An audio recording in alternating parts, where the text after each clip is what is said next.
Bapak Ibu, semeton sareng sami, Om Swastiastu, selamat siang. Jadi hari ini saya akan sharing tentang manfaat makanan organik untuk kesehatan sesuai permintaan dari panitia ya. Nah, tentang makanan organik ini yang diproduksi baik dari pertanian maupun peternakan yang dilakukan dengan cara organik gitu, artinya tidak menggunakan bahan-bahan kimia atau tidak menggunakan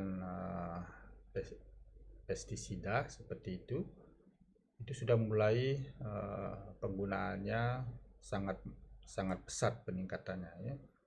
Jadi yang sejak tahun 1940-an itu pertama kali diupayakan suatu pertanian organik atau peternakan organik, itu sampai sekarang berkembang sangat pesat.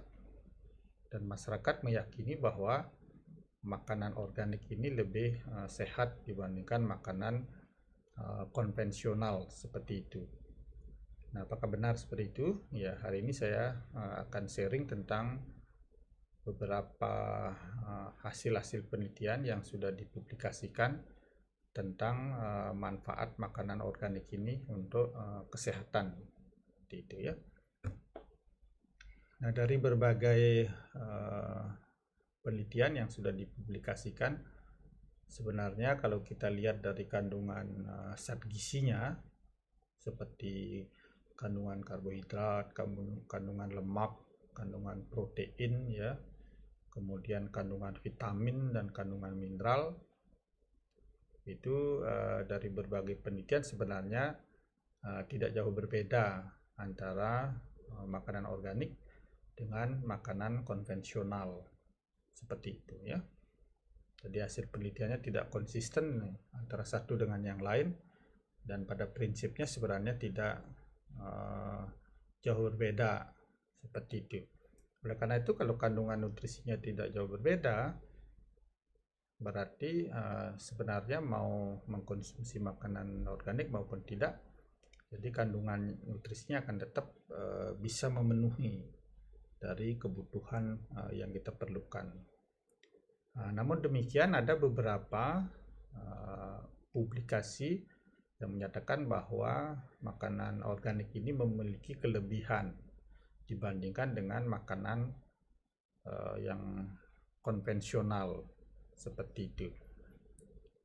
Nah, kemudian ada beberapa kelebihan ya, di antaranya adalah yang pertama, makanan organik itu mengandung komponen nutrisi yang memiliki kemampuan sebagai antioksidan itu yang lebih tinggi dibandingkan dengan makanan yang konvensional. Nah, kita tahu bahwa antioksidan ini adalah zat yang bisa mencegah proses oksidasi yang berisiko terhadap timbulnya penyakit-penyakit kronis ya, seperti penyakit jantung dan pembuluh darah, atau penyakit misalnya diabetes seperti itu ya. Jadi dengan adanya antioksidan yang lebih tinggi, itu bisa mencegah berbagai penyakit kronis tersebut seperti itu. Nah, kemudian kelebihan yang kedua adalah beberapa publikasi menyebutkan makanan organik itu mengandung asam lemak esensial omega 3 lebih tinggi. Nah, asam lemak esensial omega 3 ini adalah disebut esensial karena harus dikonsumsi dari makanan, karena tubuh sendiri tidak bisa membuat ya. Oleh karena itu harus ada dalam makanan yang namanya asam lemak esensial.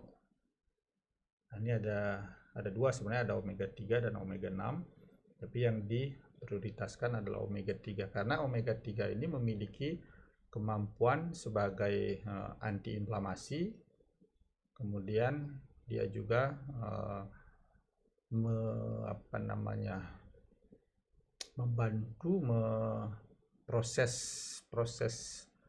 saraf ya, proses perselubungan daripada sel-sel saraf seperti itu. Nah, asam lemak omega 3 ini, asam lemak esensial omega 3 ini dia akan bisa membantu atau mempercepat proses inflamasi. Proses inflamasi itu adalah proses untuk melawan berbagai invasi dari, misalnya dari kuman-kuman yang tidak baik ya, kuman-kuman patogen seperti itu. Nah, itulah proses inflamasi ini yang fungsinya untuk melawan hal-hal tersebut. Sehingga kalau ini berfungsi dengan baik, maka tubuh bisa mengeliminasi berbagai mikroorganisme yang masuk ke dalam tubuh seperti itu. Nah, jadi kandungan omega 3 yang lebih tinggi ini itu bermanfaat untuk kesehatan ya.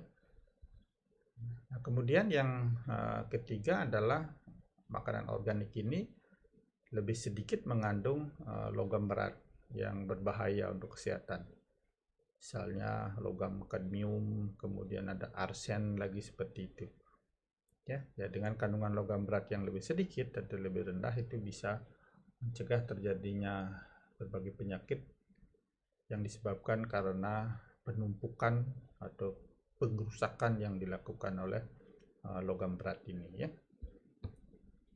Nah, kemudian selain itu makanan organik ini mengandung residu pestisida lebih rendah ya. Jadi sekali lagi, kalau pertanian yang organik itu dia tidak menggunakan pestisida untuk mengendalikan hama ya, seperti itu, sehingga residu atau sisa-sisa daripada pestisida pada makanan itu jadi sangat rendah seperti itu. Nah, itu adalah beberapa kelebihan dari makanan organik dibandingkan dengan makanan konvensional. Nah, kelebihan-kelebihan inilah yang dihubungkan dengan berbagai penyakit yang bisa dicegah seperti itu.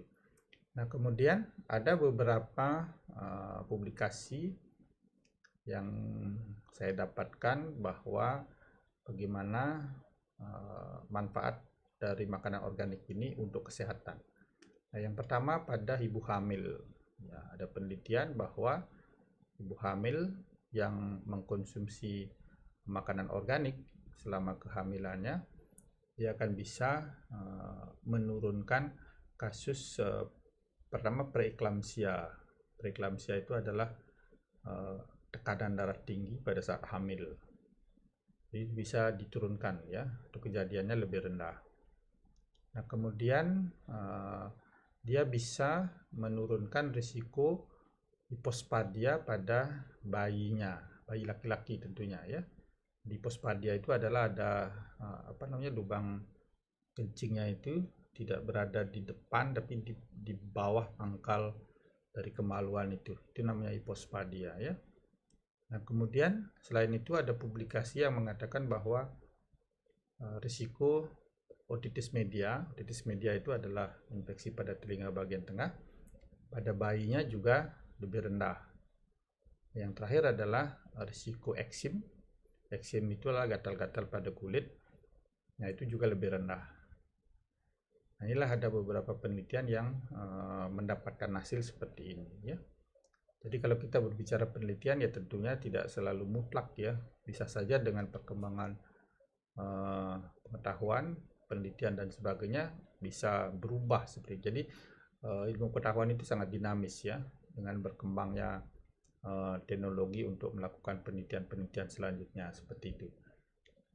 Nah, kemudian pada orang dewasa yang mengkonsumsi makanan-makanan organik ini, itu bisa menurunkan risiko obesitas dan risiko sindrom metabolik ya. Sindrom metabolik itu adalah selain obesitas itu disertai dengan diabetes, disertai dengan dislipidemia ya.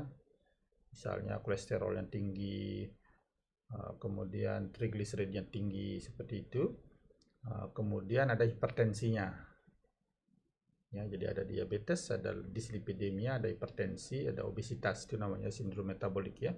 Itu bisa mencegah kondisi seperti ini ya. Nah, kemudian bisa juga ada yang melaporkan dapat mencegah kanker ya, khususnya kanker non-Hodgkin lymphoma namanya, dan kanker payudara. Tetapi kanker-kanker lain tidak ada hubungannya antara konsumsi makanan organik ini. Nah, itulah beberapa publikasi yang saya dapatkan tentang manfaat makanan organik ini untuk kesehatan ya. Terus bagaimana untuk anak ya? Sampai saat ini belum ada publikasi yang yang mendukung bahwa makanan organik ini dapat mencegah penyakit ataukah bermanfaat untuk kesehatan anak dibandingkan dengan makanan konvensional seperti itu. Oke, jadi dengan demikian saya dapat simpulkan bahwa kita harus bijak mengkonsumsi makanan ya. Jadi prinsipnya itu adalah seimbang. Yang dimaksud seimbang itu antara kebutuhan dengan asupan itu seimbang begitu ya, dimana asupan itu terdiri dari makanan yang makro maupun yang mikro. Yang makro itu seperti tadi karbohidrat, lemak, protein begitu, sedangkan yang mikro itu mineral, vitamin seperti itu sesuaikan dengan kebutuhan untuk kebutuhan basal, kebutuhan untuk aktivitas ya. Kalau anak dan remaja kebutuhan untuk tumbuh, sedangkan pada dewasa tentunya antara kebutuhan untuk basal dan aktivitas karena tidak tumbuh lagi seperti itu ya. Jadi harus seimbang antara kebutuhan dengan asupan seperti itu. Nah, prinsip kedua adalah proporsional. Proporsional itu adalah antara kandungan zat-zat gizi itu antara satu dengan yang lain harus proporsional. Jadi tidak ada yang satu lebih dominan dengan yang lainnya. Karena apa? Karena kadang-kadang kalau seperti sejenis mineral misalnya, kalau satu berlebihan yang akan bisa menekan penyerapan mineral yang lain seperti itu. Oleh karena itu harus proporsional. Jadi itulah prinsip dari mengonsumsi makanan. Nah, kemudian bagaimana kita caranya atau teknisnya untuk mendapatkan makanan yang seimbang dan proporsional? Nah, yang pertama adalah yang paling aman dengan diversifikasi makanan. Jadi konsumsilah makanan dengan berbagai sumber seperti itu. Misalnya terutama sumber protein misalnya. Jadi semakin banyak variasi sumber protein ya, protein hewani maupun protein nabati, itu tentu semakin baik seperti itu. Nah, begitu juga sumber vitamin dan mineral misalnya seperti buah, sayur seperti itu. Jadi semakin banyak variasinya berarti nanti kualitasnya akan semakin baik seperti itu. Nah, kemudian proporsi juga akan didapatkan kalau kita mengkonsumsi dengan variasi yang beragam tadi, yang berasal dari makanan natural ya, apakah itu menggunakan produk organik maupun konvensional gitu ya, seperti itu adalah variasi makanan. Kemudian jangan lupa juga pola makan ya. Misalnya ada namanya sarapan, ada namanya makan siang, kemudian ada namanya makan malam seperti itu. Nah, bila perlu ada selingan di antaranya seperti itu. Ya, dengan demikian dia akan menjadi seimbang dan proporsional. Nah, itu kalau untuk remaja dan dewasa ya. Nah, kalau anak-anak ya, khusus untuk anak-anak ada satu ya, terutama yang usianya sangat muda begitu, ada satu yang cukup aman, itu makanan fortifikasi namanya. Jadi beberapa zat makanan digabung jadi satu, diolah sedemikian rupa sesuai dengan syarat-syarat higiene dan sanitasi, kemudian dijadikan satu makanan, itu fortifikasi itu ya.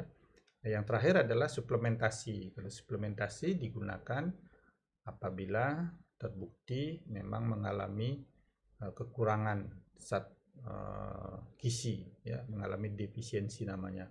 Nah, itu yang dipakai adalah suplementasi ya. Jadi itu yang bisa saya sampaikan pada siang hari ini tentang manfaat makanan organik untuk kesehatan.